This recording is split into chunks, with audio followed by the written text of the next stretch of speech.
comme justification, il vient dire qu'il détenait des preuves que la présidente de la République a gravement fauté.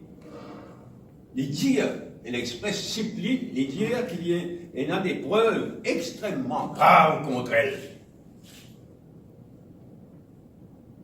Extrêmement graves.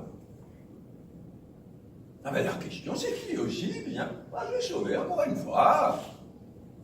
Devant la commission d'enquête, la drogue, il s'est sauvé. En disant, il faut le déposer, en disant, vous faites encore, il pas le déposer, il en commission d'enquête, la drogue. Après, il vient mettre Xavier Duval au défi, poser le PNQ, ça vous donne l'occasion de faire une révélation, mais imbécile, c'est la bonne révélation. C'est Divan Amsangmin qui suit ça le faire. Il sauvé. Blablabla, bla, bla, ça facile ça. Il sauvé Divan Amsangmin. Avait pas sauvé encore là. On dit qu'il détenait une preuve, des preuves extrêmement graves de ce qu'il fait. C'est ce devoir à le déposer, à le mettre cette preuve-là, à le dire tout ce qu'il y connaît devant la commission d'enquête. Et Moshia qui, de ce côté, aussi, qui la commission d'enquête vous convoque Ravin Jagnak, mais aussi Xavier Duval.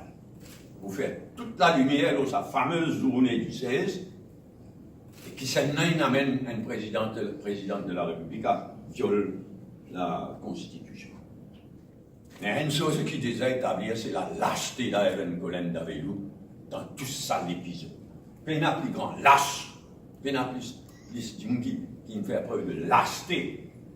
En catimini faire ceci, en catimini faire cela, en catimini. Apparemment, il donne une directive à une présidente de la République. Mais c'est un viol, ça aussi, un viol de la Constitution, ça. C'est une véritable lâcheté qui Ivan Colin Davelou fait preuve dans toutes ces affaires-là. Et moi aussi, qui est la commission d'enquête, les trois juges, les trois sitting judges de la commission d'enquête doivent appeler non seulement Ravin Jagnak et Xavier Duval, mais Ivan Colin Davelou aussi.